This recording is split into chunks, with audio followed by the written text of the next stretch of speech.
So welcome everybody. My name is Ryan Pesh here. I'm going to get this thing going, and we're going to start recording. Okay.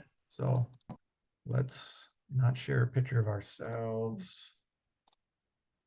Let's get this thing.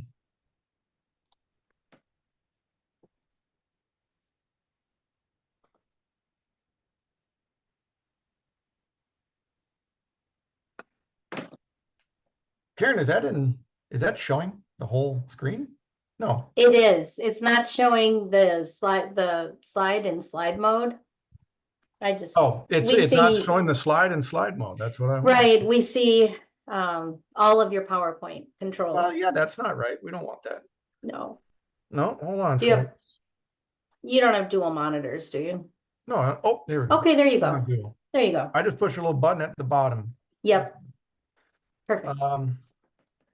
Okay, hey, welcome everybody. My name is Ryan Pesh. I'm an extension educator with the University of Minnesota, and I'd like to welcome you to our direct to consumer course. This is the first of 3 classes, and tonight we're talking about identifying your niche. And so, okay, let's make sure, there we go. I said, my name is Ryan Pesh. I'm an extension educator. I work in ag business management. And really what I specialize in is in direct marketing. So there's a lot of people in extension that can help you better produce a product or to raise an animal. I'm the person that's going to help you to sell it and sell it direct to customers. Part of my background is I am a little over 20 years in as a commercial vegetable producer myself. And so that's kind of this on the ground knowledge, if you will, about growing produce and selling produce. Myself, I live in Otter Tail County near Pelican Rapids, if you can place that. Here's a picture of my family down here. This is the whole workforce of Lida Farm. We have we're all a 20-acre farmstead. I've done everything from as low as a half acre of commercial produce at a half-acre scale, all the way up to like 7 acres at this place. Right now, we're sitting at about 3.5 acres. I've sold via CSA for 20 years. We do farm stand. I do farmers markets. I sold to grocery stores. I sold to restaurants, all that kind of stuff. So I like to think I know something about this, and happy to share the experience with you all. Over here on the map, in case you didn't know where Pelican Rapids is, that's where it is. But I'd like to start with a little bit of context about what we mean by direct marketing and just sort of where we're at with direct marketing in the state of Minnesota. So direct marketing is what we mean is we're selling a product directly to the end customer. And it comes in a bunch of different flavors, right? A lot of us think about farmers markets, but really if you're selling direct to a grocer, that's a direct marketing situation. It's really those wholesale things that I'm going to be staying away from. A little bit of stats in Minnesota, according to the 2017 census, and we should have the 2022 census any day, there's about 3,500 farms that it reported that they sell products direct to consumer. In the whole scheme of the state of Minnesota with 70,000 farms, that's not a lot. And on average, those farms sold $11,000, which in the whole scheme of things is also not a lot.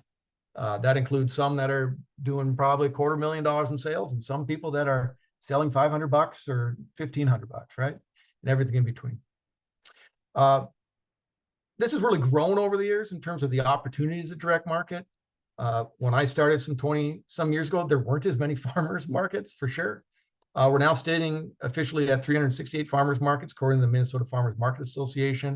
We certainly have 100+ CSA operations going. And another thing that deserves mention is cottage foods, which has just exploded with the change in the cottage food laws some years back. We're now at about, just in the presentation, I'm going off my memory, about 8,900 registered cottage food producers in the state. That's a lot of people. So if you're a cottage food person, I'm throwing you into the camp of a direct marketer. I'll start a lot of talks together just to get people straight about what we mean by marketing.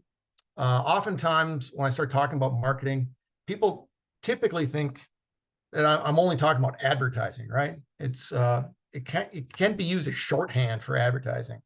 I remember talking to a fellow farmers market vendor, and he's like, there's not a lot of people here. I think what we need is more marketing. And by that, he just meant more advertising, more promotions. If more people heard about us, more people would be here, AKA more marketing. But I'm always trying to break that that thinking of people. Really, marketing is everything from the development of a product and understanding a customer all the way to the delivery to that customer. There's an entire cycle of marketing. And these are the things that I think are the primary components of direct farm marketing that all of us ought to be thinking about and have some sense of for our operation. So yes, it is what we'll call image and promotion. It's all this branding thing. What kind of signage do we use? Do we have a website? Yes, that is part of marketing, including advertising.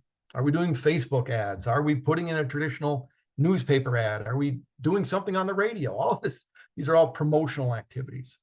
But I always like to make the argument that you could have the world's best advertising, and if you fail on these other things, you've probably failed, right? So if I ran $8 million in Super Bowl ads and everybody came to my farm stand and there's nothing on it, or if what's on it are a bunch of misshapen carrots in a dirty bag, I'm not going to be successful, right? So a lot of these things need to hold together. They need to be conjoined and create kind of a solidified whole, if you will. So it's advertising, image, and promotion, yes, but it's also merchandising, right? How am I presenting those carrots? How am I presenting that piece of meat? What does that chuck steak look like, right? How do we do customer service? Sometimes people might not want to deal with us simply because we're disorganized or we're not actually a lot of fun to deal with, right? So there's this customer service in terms of communications, meeting the needs of customers and meeting the needs of customers accurately. A big component, I think, of direct farm marketing that we're going to hit on a bit tonight is this issue about what's our product mix. So as a produce operator, I could choose to grow one variety of tomato, period. I grow, I don't know, beefsteak 101 tomato. That's the only thing I grow. That's my choice. A lot of produce people instead do a mix. And why do we do a mix? Because we have a wider mix of products available to a wider mix of customers. And so as an example, I think last year I did 112 varieties over 30 crops. And that's not uncommon, especially for people that are CSA operators. In much the same way, if you're doing jams and jellies as a cottage food, you can choose to only do peach jelly, and that's it. But it's not much of a product mix. And so fine-tuning this product mix for our customers makes a lot of sense. And it's really a strategic decision. And lastly, is this issue about pricing, right? For Midwesterners, we don't like to talk about pricing and money and all that kind of stuff. Well, we're going to have to do a little of that, okay? And that's actually our class number 3 coming up. So our agenda here for tonight, now we kind of like, okay, what are we talking about with marketing? We're going to do a little bit about class expectations as we move forward here and introduce just kind of the flow of what we're going to do. And tonight's main topic is identifying our niche, trying to find our niche in the marketplace so that we're not just spinning our wheels, but we're finding where we can be competitive and do well. 2 things that we're going to focus in on are customer segments and also doing a competitive analysis in order to identify our niche. So Karen's going to put into the chat a link that also should have gone to you earlier today when I sent out a reminder to this workbook. Now, I created this class with this notion I'm doing short and sweet presentations, classes that relate to each of the 3 sections of this workbook. The idea, though, is that you apply the knowledge. It's very hard to do a general presentation and give everybody the secret answers for every one of their enterprises, right? We're talking about direct marketing in generally, and I made this workbook so that you're able to just do these activities, scribble, think out loud, think with the team of people that you're building this business with to identify your niche, to identify your customers, to think about your brand, to think about your pricing. And my hope is at the end of these free classes, and after thinking through and applying these things with your own operation, that you're like, Ryan, I think I have a direction I'm going for at least this year, right? So here we are. It's still February. We can think through how are we going to change up what we're doing in 2024 if we've been doing this for a while, and if we're completely new, how can we set or chart a course for making something happen in 2024? This is a free course. This is a free resource. I hope that you would print this out and write in it, right? Kind of manipulate the stuff. But what I do ask for you in return is also in that reminder today, and Karen will put this in the chat as well, is there's this direct marketing survey. I'm completely dedicated to direct farm marketing, and I want to do the best I can to support producers like yourself and operators like yourself across the state. And what would be super, super helpful in exchange for being involved in these classes is for you to take a little time and tell me a little bit about yourself. I made it just to be a short 5-6 minute survey. Just tell me about what you're currently doing, how you're currently selling, and how you would like to learn more. And so that's really our class format. So and tonight, again, keep it short and sweet, Ryan. Don't talk too much. And that I'm going to leave 10 minutes at the end to do a question and answer. So no matter what you're selling, food's really changed in the last 20 years. A lot of people talk about the Good Food Network, the Good Food Movement, and it certainly had an impact. I don't know what kicked it off, whether it's all of us watching the Food Network or Martha Stewart or something 20 odd years ago, making this stuff popular. But the food environment is a much more crowded environment now than it used to be. There are certainly more producers in the state of Minnesota selling direct to consumers than there used to be. There are more farmers markets than there used to be. And so one primary question is, how do we stand out in a crowded environment? How do we find where we fit in a crowded food environment? And I don't care if your product is produce, cut flowers, meat, honey, maple syrup. How do we find where we fit in? How are we going to be competitive? Now, this is a really busy farmers market in Brooklyn. Okay, it's Brooklyn. But I guarantee you, we can find busy farmers markets in the state of Minnesota as well. And so what we're looking to do is to try to find that niche. If we're new or if we've been at it a while, where do we fit in? One way we can do that is like this guy over here, right? See this guy at this farmer's market, it's actually in North Carolina. What's making him stand out? I mean, I think he's got a great looking stand. I think he's standing out in part because of that product mix. He's coming there. I can see at least 15 different products right now on that table. So there's a mix of color. There's a mix of varieties. It almost looks like he has like 2 different kinds of kale I can see, maybe 3. And maybe he's the fresh market greens guy. I don't know. I don't see a tomato on there right now. Maybe it's just the time of the year, if you will. But all of us need to think about how we can present ourselves in a way that is enticing to customers. And yep, for us produce people, we picture farm stands or a stand at a farmer's market like this, and how can we stand out? It's very visual, but a number of operators do this in terms of mixing enterprises. We're going to look at a meat operation that is combining, I think, 4 or 5 different types of protein. They're almost like a one-stop shop for all of your meat needs, right? In combining eggs with other meats, pork and beef and chicken. I mean, it's like, wow, that's great. They're doing that by doing this diverse enterprise mix. And certainly as we broaden our product mix, oftentimes we're also broadening our mix of prices as well, which is helpful to kind of meet the needs of different types of consumers. The other way we sort of get across our niche is through our brand. How do we present ourselves? And that's the topic for our second session. One way I like to think about it is, if the whole world's zigging, I want to zag, right? My example in terms of just a product is, your conventional watermelon that you're going to see is the oblong crimson sweet watermelon, right? I don't even grow the things. I do icebox yellow. I do icebox orange.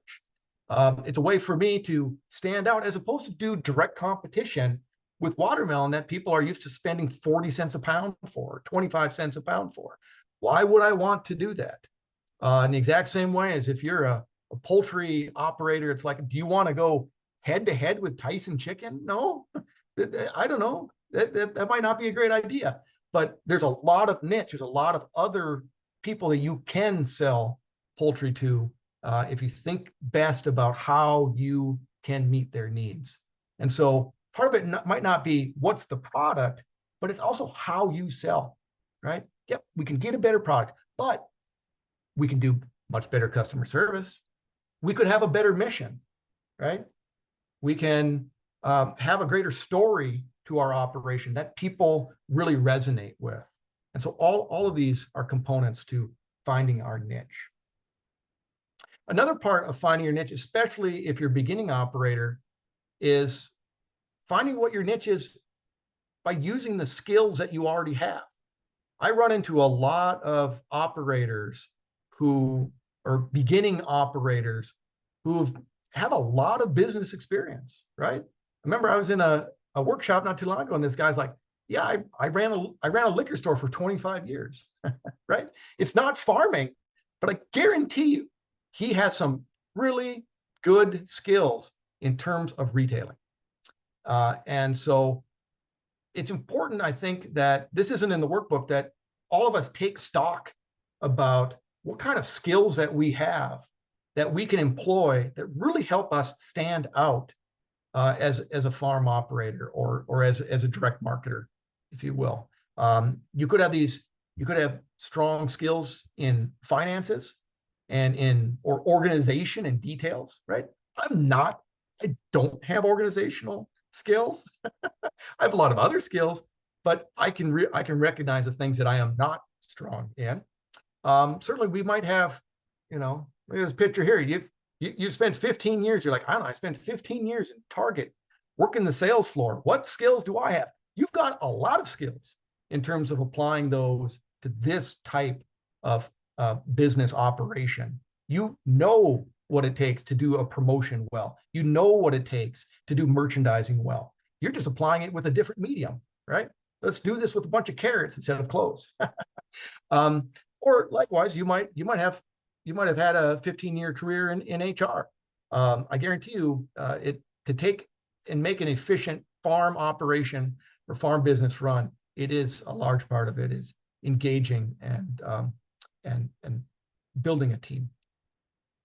So when I think about it, I was thinking about sort of what are the models I could throw out to you in terms of the types of farm overall, and these different flavors of farms, if you will, that I run into, and it's unlimited, right? So if we're employing our skills and we're sort of setting out to sort of reposition our farm, I mean, here's a few examples, right? I often run into a lot of farms that are very mission driven, right? Think about farm operations, businesses that are looking to feed the hungry. They're looking to super engage with others in the community, or train up that next generation of farm operators, or host every school event that's ever happened in the area, right? They have a stronger mission, whether it's educational or likewise. On the other end, I know a lot of people that do quite well saying, hey, I'm setting myself up as like Joe Stan. I'm the meat and potatoes operation. I didn't have a good way of saying this, but it's really that meat and potatoes operation. This guy's a great example here. He's like, I'm not doing anything fancy, right? I'm just growing good food for people at a reasonable price. I mean, that's what this guy's setup tells me.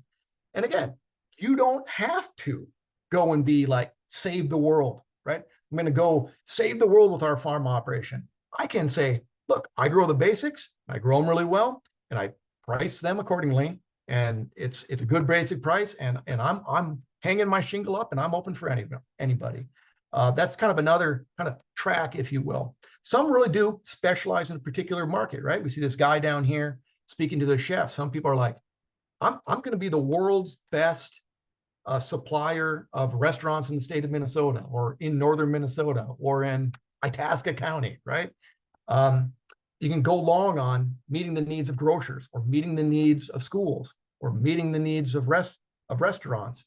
And in doing so, you can really find some efficiencies in meeting those needs on your production side and might really simplify your marketing side.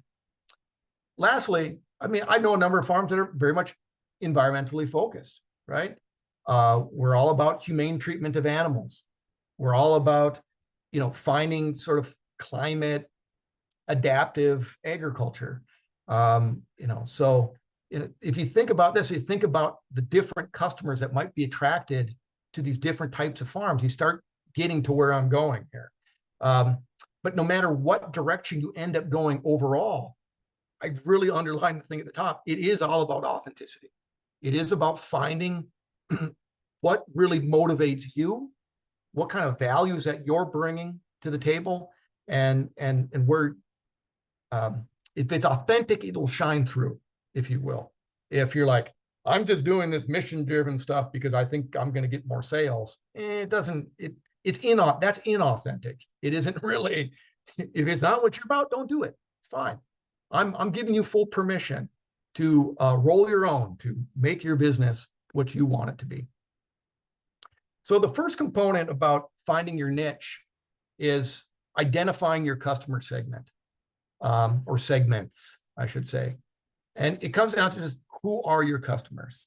Yes, we all have individual customers, and each individual customer is a snowflake, correct? I mean, yep, we're going to meet them as their individual needs are. But if you sell direct to folks long enough, you begin to see groupings. Okay, Fortune 500 companies are doing this to us all the time. I'm segmented as, I don't know, weirdo organic farmer segment or something, right? There's all of us are segmented in Target's little segmentation system somehow, based on how we're shopping, how often we're shopping, and all this stuff. Now, I'm not suggesting we get all fancy here.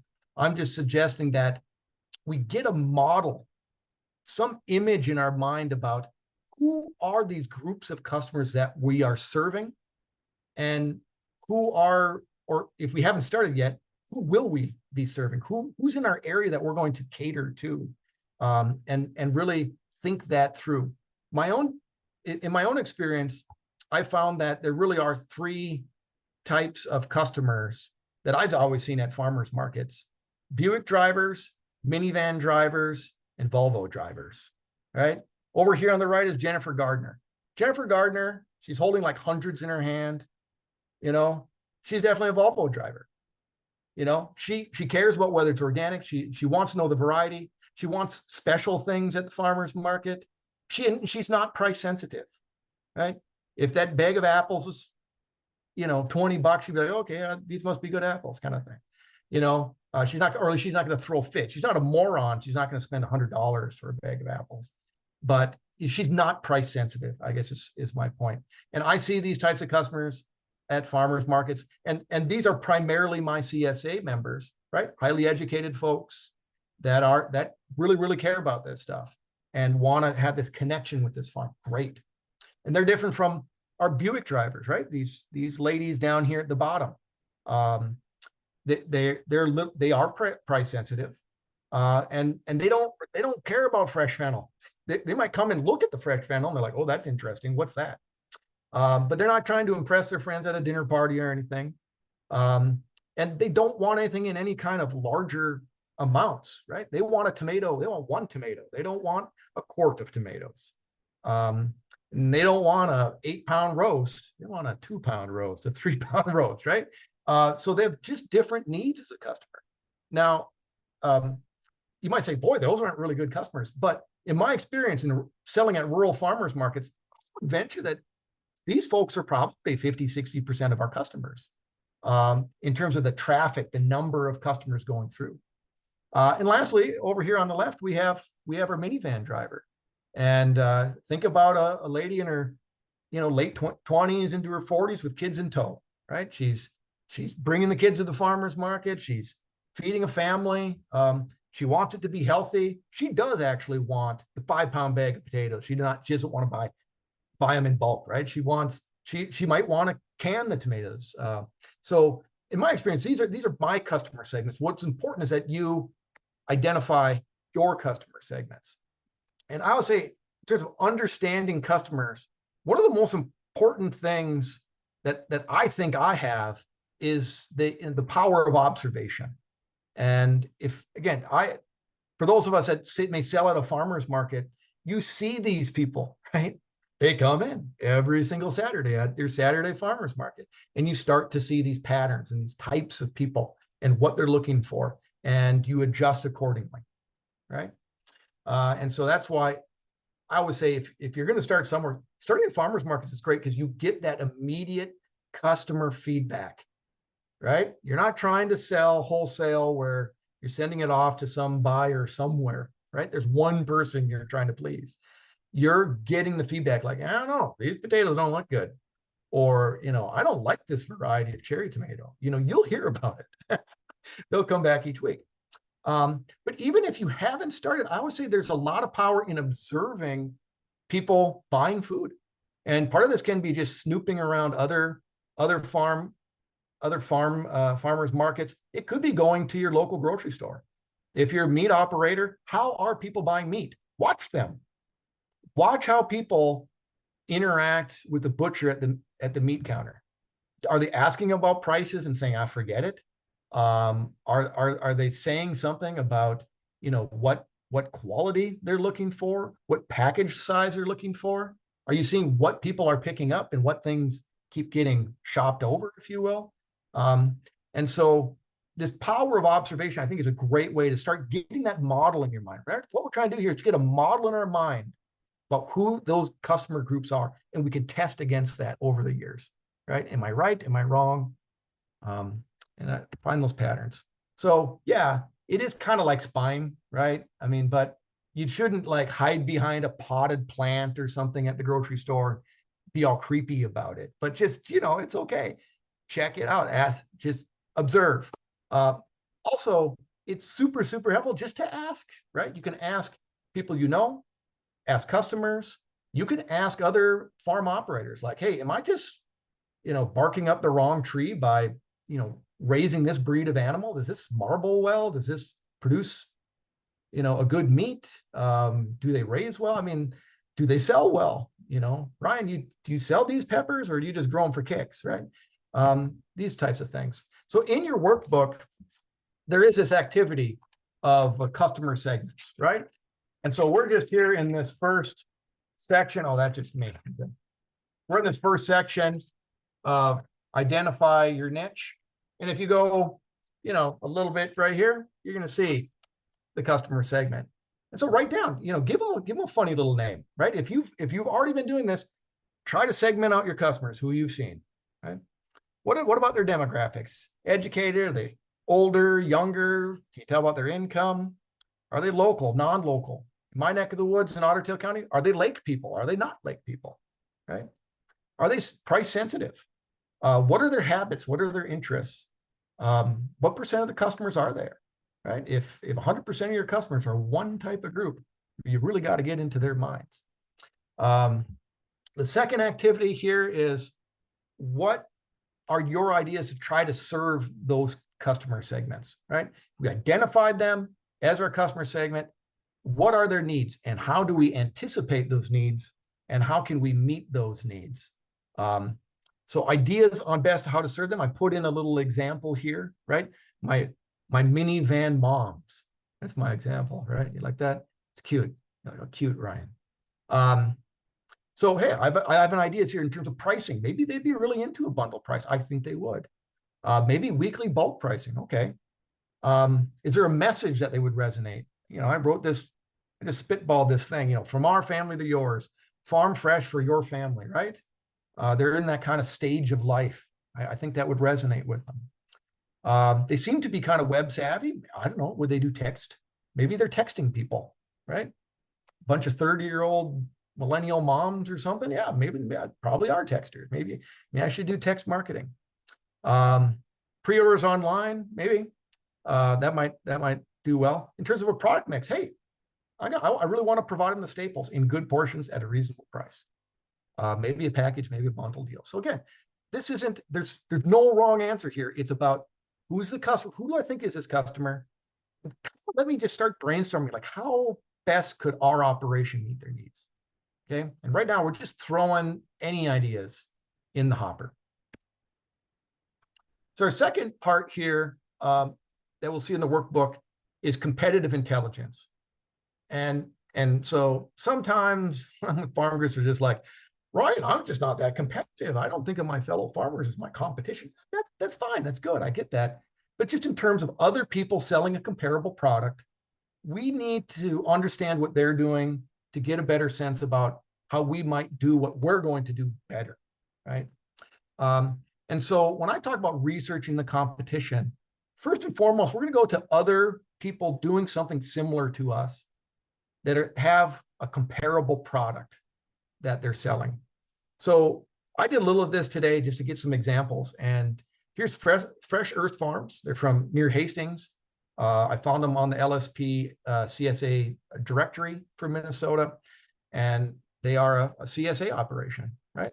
So first off, when we're thinking about niche, let's think about the product. What is the product they're selling, right?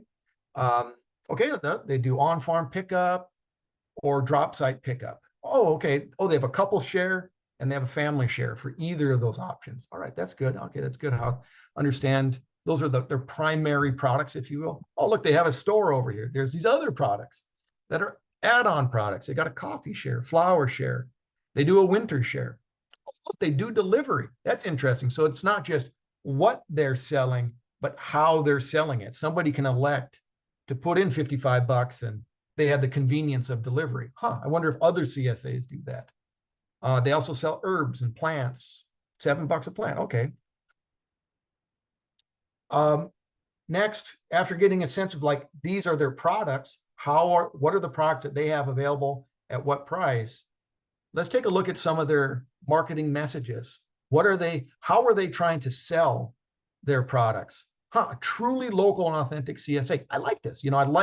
I like the pictures, right? And I like the text. Here, they're making their case.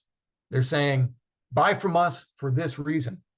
In the world of business, we'll just call this their value proposition. This is really them laying out what their value proposition is to that end customer, talking about their quality, talking about this is how we raise it. It's a very sustainable product and how we raise it using our cover crops, rotations, organic inputs. Oh, and by the way, we do all these other things. Oh, we do organic eggs, mushrooms, and more. Okay, I'm intrigued, right? So this is how they're kind of presenting themselves. Those messages matter. And you might just say, I don't know, how am I presenting myself right now? Am I being very upfront about my value proposition? They certainly are. Lastly, they just have some very good pictures on this site that I was finding in terms of week by week throughout the entire CSA season. What do you get in week 1, week 2, week 3, week 4? And so again, if you're looking to do CSA, you want to dig into these details. What exactly is in a box? Is this similar to what I'm doing as a box, or could I do this in a box? Boy, there's a lot of variety here. If we're talking about 8 to 10 items in here, what all are they putting in? And so you might flip through those pictures to really get a sense about, this is their prices, what their product is. Oh, and this is exactly what's in each box. Likewise, I went to Minnesota Grown. I was looking for local beef, and they have this nice splash page about finding local beef. And I found this operation, Back Home Farms. As far as I know, you guys are on this webinar. I love what these guys are doing. Up by Park Rapids, I went to their Minnesota Grown site. I clicked on their actual website. So again, we can find people by directories, but it's good that we get into the details. Let's get into their site. Let's get into their marketing materials. Let's get into their promotional materials and really see what they're doing. So questions we ask ourselves is like, how do they sell, right? How am I going to buy from these guys? Well, they've got this great, very graphical, straightforward way where to find our meats, right? Need meat for the week, place an order for pickup. Want a steady supply of meat? Join the Meat CSA. Visit us at the farmers market. Oh, they're the Park Rapids Farmers Market. Ready to stock your freezer. Buy a quarter, half, or whole animal. I mean, they're just laying out, how do I buy from these people? That's one piece of language. I put it right here in the bottom. It's a very clear call to action. I love that they have that. I've seen many sites or many brochures where people will lay out, oh, all this stuff that they're doing is beautiful and great. And I learned about their family. I just love these people. But how do I buy something from them? If it's not clear as a bell to your end customer, you don't have a clear call to action. I would say here, this is a nice clear call to action. There's a button right there. Push this button. If you want an order for pickup, push this. You want to come to the farmer's market, push this to learn more. If you want to buy a quarter, push this button, right? So it's clear how to order. Does it say when stuff is available? Yes. Where am I getting this? For me as a customer, okay, I see where I can get this. What are their different payment options, right? So we're looking through how are they selling a product. And again, this is just research at this point. You're not committing. You're like, oh, I don't know, these guys do a lot of PayPal. I'm not into PayPal. Well, you don't have to do PayPal, but it's good for you to know that, hey, if 80% of the farms you're looking at that are like you do take PayPal or do take a Venmo, you might want to consider it. That's all I'm saying. So not just how do they sell, let's take a look at what do they sell, right? Do they have a mix of products? Do they have packages? Do they have a range of prices? Now, these guys right here, I absolutely love this. Look at this sausage sampler bundle. One way I've often talked to farm operators about direct farm marketing is think about your gateway drug for any potential customer. Is there one thing that you can sell that somebody would say, geez, that seems like a good deal. I'll give it a whirl. Because you know as well as I know that if you've got a good product and somebody buys it and consumes it, you might have a long-term customer, right? The most difficult sale is always the first sale. I'm going to say that again because that's important. The most difficult sale is always the first sale. This is where the gateway product, let's call it the gateway product, comes into play. And I think this is a gateway product. The sausage sampler bundle, it's 18 bucks. All right, you got me sold. Let's throw this in the cart and give it a whirl. It's something that's easily accessible from a lot of different types of customers.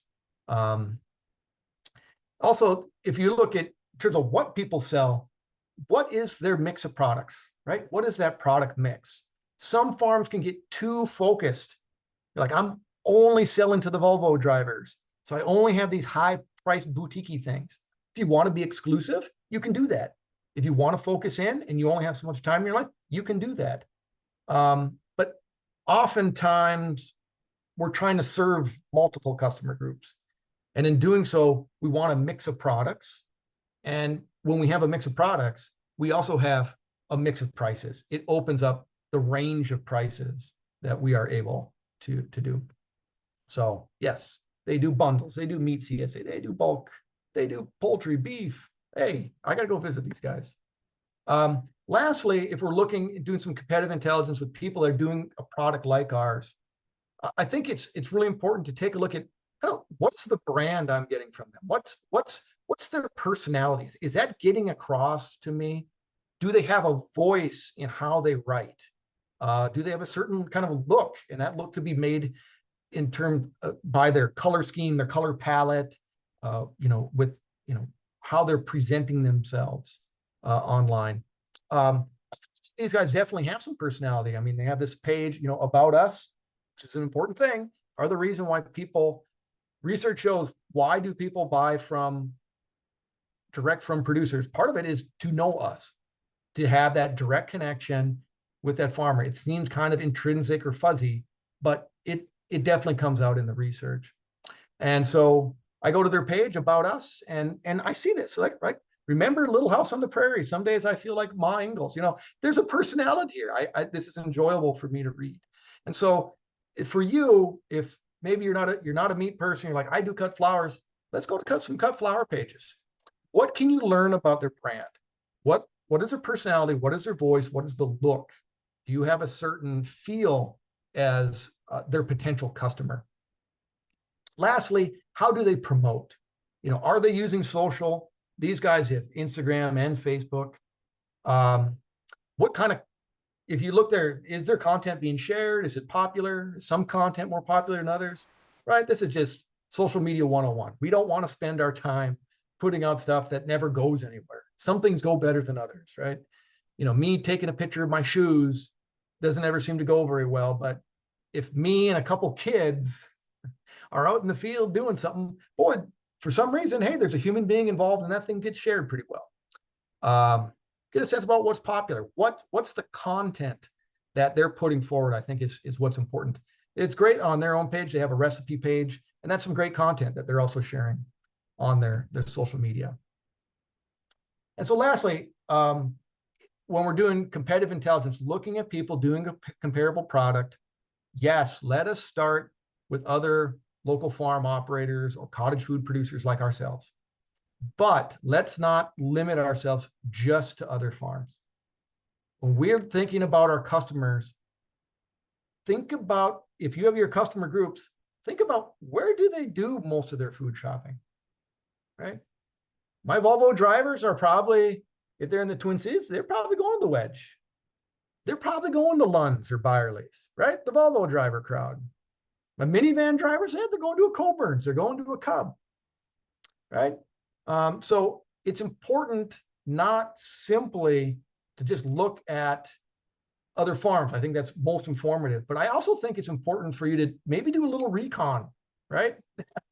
in other places, whether it's a grocery store or a specialty shop that does cut flowers, or a specialty shop that does meat, like this meat counter down here, or a locker plant. You can get some really, really good ideas about how product gets presented, what product is popular, and ask the people on the floor, does this stuff move? Right? We're doing recon. We're trying to figure out what our niche is and how we might fit in. And those product details matter, right? Thinking about our niche, we're thinking about product development. And as we look at things, we're going to say, oh, I like that. I like how they package that skinless, boneless breast here in this picture. Or I like the look. I like their logo on this sirloin steak here, and that looks good. And it's got a clear label. I like it. But you might see some things where you're like, I like it, but could I do it? Or could I do something similar to it? So as we're looking at figuring out some of these, how these details come about in each product, let's also have an eye to what is a reasonable product for me to do, or to do in a similar way. We're not trying to be copycats. We're trying to be inspired by what other people are doing, and take that back home and just kind of set some reasonable product development goals for ourselves. But really, one thing that, why I wrote this thing the way I did, product details matter, is in part because when we're direct farm marketing, really, we're retailers, right? I mean, especially some of us are just like, we're farm operators first, I'm not a retailer, right? Well, in this instance, we're direct farm marketing. We're taking on the role of the retailer. And any good retailer, a good retailer is one that can pay attention and manage those details. If you got a grocery store that's got 10,000 SKUs plus, you're paying attention to some details. And when we're thinking about the products and how we might find our own niche, the details can really matter. And so you might say, okay, maybe I don't need my logo on this thing, but it might be a detail that actually catches your own eye as a customer. And you really ought to kind of think through some of those package details, because those are important in the world of meat. And those display details are important here, like we see in the world of cut flowers. So that's the activity here that I'd ask you to do. Again, I ask everybody to just print that workbook. I think it's, I don't know, 12 pages or something like that, double-sided, and fill this out, scribble this out. Lay down some competitors. What are those products that they're doing, and what are the features of those products? Do they have target marketing? Do they have certain messages that they're laying out that you see in their promotional materials? What can you take from their example? It might be something that you love. It might be something that you hate, right? This is competitive intelligence. So you're like, oh boy, Ryan, now it's just you yammering and yammering. I get it. Just forget it. It's too complicated. You've just blown up my mind here about all these details and all this stuff. So my interest here is not to give you a bunch of things that's like drudgery or homework or something that, or to make you feel as if, boy, there's just so many different angles here. I don't know what angle to take. My advice is always just start. Okay. It's clear from my own experience and from others that do just this, that business is an iterative process. That is, we start in one place and we change with time. We get better in terms of production. We get better in handling customers. We get better in identifying the things that are most in demand. We get better at following those trends. We get better at a whole bunch of things with time. And so if you're sitting there and you're like, I don't know, now you're giving me too much to think about, please don't feel that way.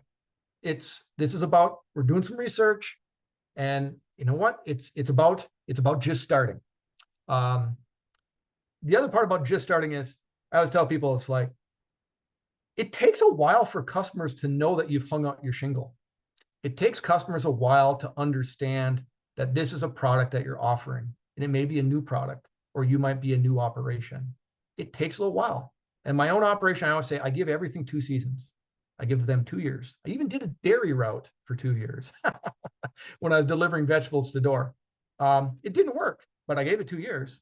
But definitely after 2 years, it wasn't working, and I killed it. And the last caveat with just start is, don't just start and invest $250,000 to make $5,000 in sales. Just right size this thing as we get going. Have that investment in keeping with the size that we're talking about.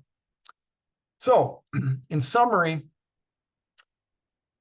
what we're doing at this juncture is we're investigating ideas, and we're trying to land on what are those product offerings, right? Let's identify some customer groups. If we're beginning, let's spitball and estimate as best we can for where we're going to be selling, who those customer groups are going to be, right? We're going to do some competitive intelligence. We're going to look at other people doing a comparable product. We're going to look for ideas for promotion. We're going to look at product development ideas. What are they doing that I like? What are they doing that I don't like? And we're going to ask. We're going to ask customers. We're going to ask those people on the floor at the grocery store. We're going to ask the locker plant guy. We're going to ask other farm operators across the state or next door, and to say, hey, how's that working for you? Do you sell? Does that sell well? I don't know. Or does it cost too much to produce? Right? Let's start. Let's just think through. We're trying to find a niche for ourselves that will work for us.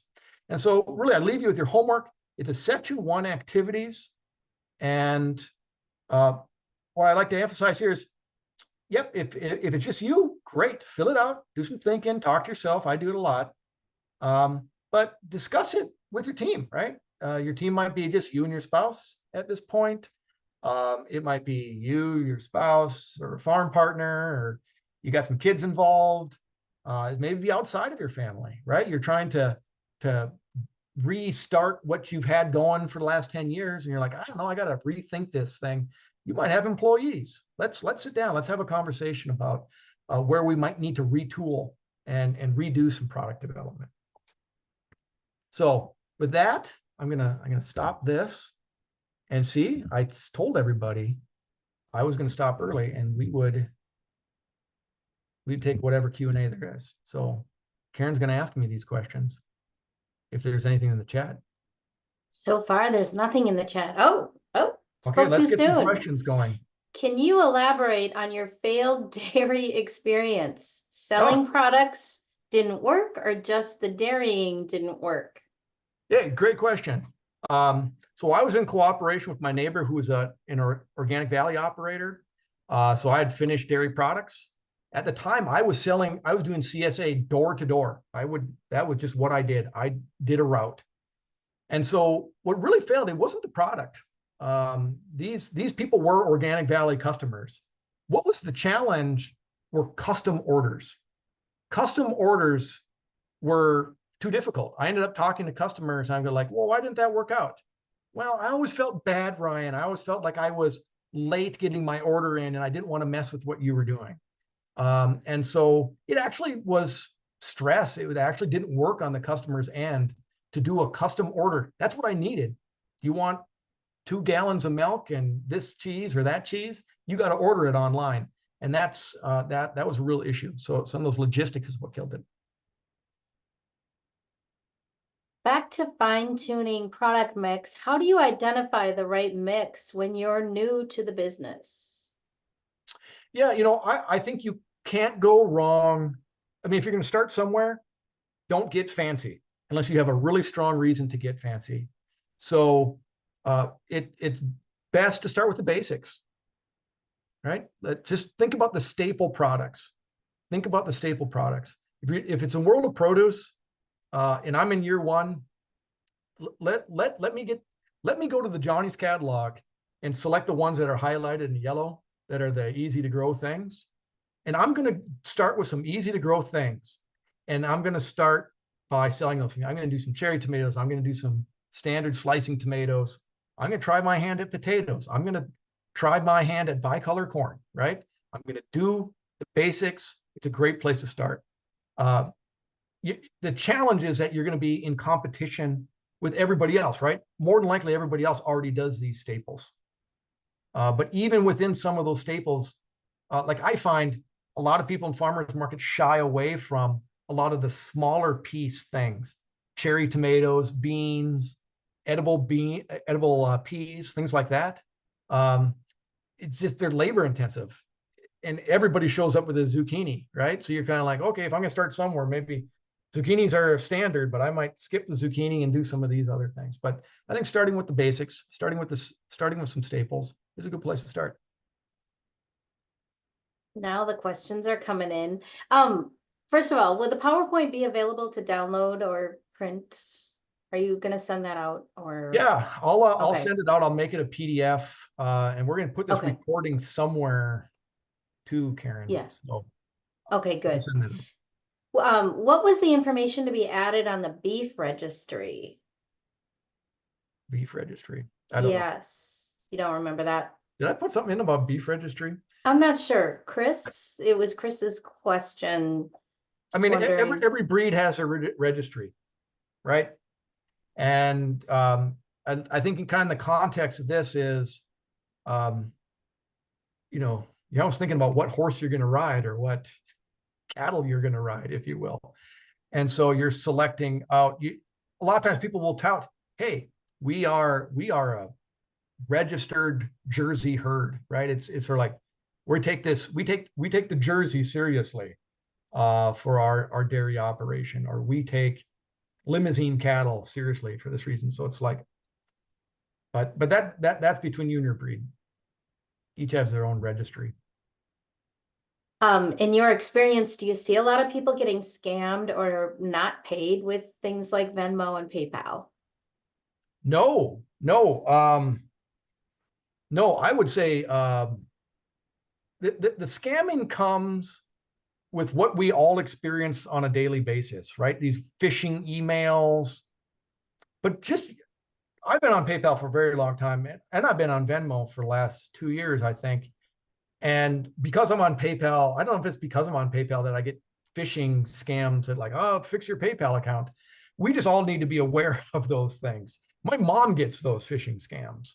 It has nothing to do with me being more of a PayPal person. But in my experience, PayPal and Venmo are more secure than a check. But I will say this, after 20 years, I have never had a check bounce. I don't know. It seems like the whole world is like, oh, checks are bad, or they're inconvenient, or nobody trusts them. They think people are out doing this scamming with fake checks or something. But I don't know. My own experience, 20 odd years, I've never had a bounce check. I've never had a bad check, and I've never had any problems with Venmo or PayPal. I will say the world has moved more towards a Venmo because it's mobile. And honestly, hey, if you do it as a person, you're there's no fee. And I find Venmo works very well, very, very well at our self-serve farm stand. You know, we just put up a little sign and there's the QR code, and people boop, click the QR code or put in my handle and they find us and they pay for vegetables. It's great. What may be different things to think about for crafts, dried flowers, etc., versus vegetables and meats? Yeah, yeah. I mean, ornamentals, you get into talk about details, right? There's definitely there's you probably have more of an issue with details when it comes to ornamentals, at least from my point of view. I've never done much in the way of ornamentals. I've done some cut flowers, but that's it. I've only done what I call very basic kind of prairie flowers, just the standards, if you will, the sunflower in the middle. Again, I would do the recon, right? I mean, trying to figure out, I mean, even in ornamentals, there are still some of those standard things that are some of those basic sellers, whether it's fall ornamentals. I find that people would specialize. Summer ornamental people, fall ornamental people, but you can get lost in the details. So it's it might almost be almost like a designer look situation, if you will. You know, what's the look that you see farm A doing, farm B doing, farm C doing? Because they're probably using different mix of ornamentals to really have that kind of look that they're going for in their displays with ornamentals. Martha made a comment here, and I'll read it. Reach out to your farmer's market manager in the off season for suggestions. I love reading stories about vendors. If I got to a vendor's site, Facebook page, etc., and they set it up and forgot about it, that's worse than not finding them. Yeah, I agree with you. Yeah. Yeah. How do you market the extra vegetables when grocery stores and restaurants order from produce distributors for large quantities?